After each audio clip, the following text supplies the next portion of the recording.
সম্প্রতি মৃত্যু হয়েছিল স্কুলের একমাত্র শিক্ষকের। অন্য স্কুলের এক শিক্ষিকাকে সাময়িকভাবে দায়িত্ব দেওয়া হয়েছিল স্কুল চালানোর জন্য। এদিকে স্কুলের দায়িত্বে ছিল এক গ্রুপ ডি কর্মী। সুপ্রিম কোর্টের রায়ে চাকরি হারিয়েছে গ্রুপ ডি কর্মী। এতেই স্কুল চালানো নিয়ে সংকটের মুখে পড়েছে শিক্ষিকা। স্কুলের ভবিষ্যৎ নিয়ে চিন্তিত এলাকাবাসী।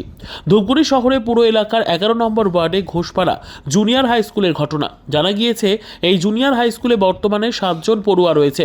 একজন শিক্ষক এবং গ্রুপ ডি কর্মী স্কুল চালিয়ে যাচ্ছিলেন, কিন্তু সম্প্রতি স্কুলের ভারপ্রাপ্ত শিক্ষকের মৃত্যু হয়। এরপরই শিক্ষা দপ্তরের তরফে সাময়িকভাবে স্কুল চালানোর জন্য এক শিক্ষিকাকে নিয়োগ করা হয়েছিল।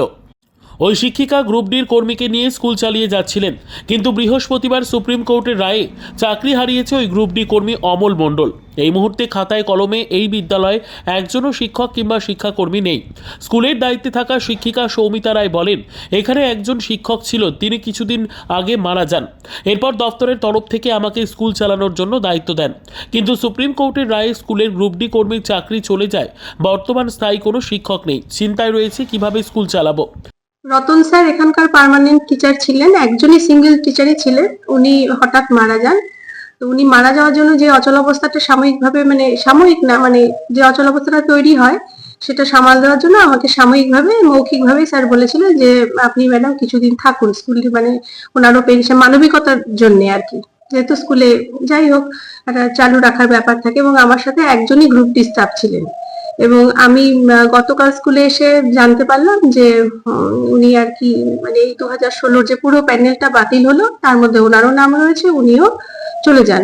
এই মুহূর্তে স্কুলে তাহলে আর কোনো পার্মানেন্ট স্টাফ রইলেন না, কোনো শিক্ষাকর্মীও রইলেন না, আর শিক্ষকও রইলেন না। আমি পার্শ্ববর্তী স্কুল থেকে এসেছি, আমাকে সাময়িক কালের জন্য জাস্ট দেখাশোনার জন্য আনা হয়েছে। আমিও স্কুলের নই।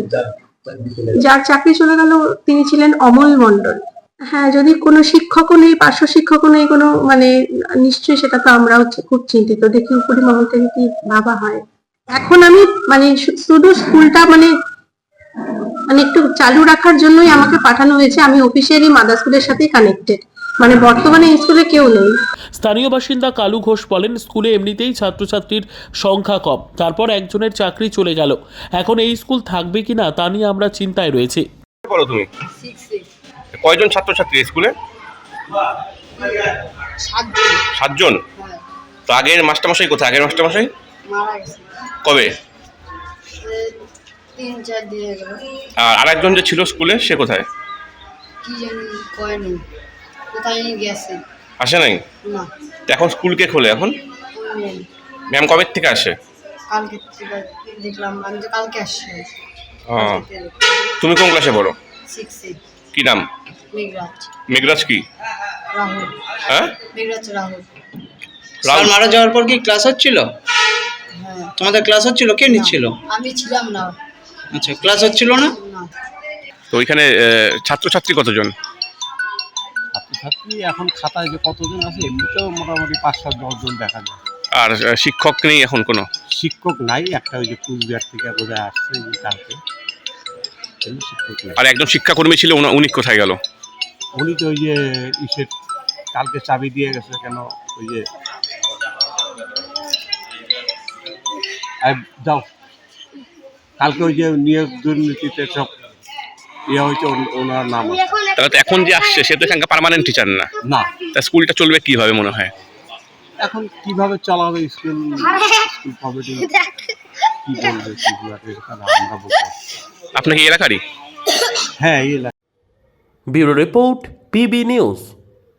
সান হসপিটাল, এখানে যে কোনো রকমের চিকিৎসার বিশ্বস্ত প্রতিষ্ঠান। খুবই কম খরচে বিশ্বমানের চিকিৎসা প্রদান করে থাকে।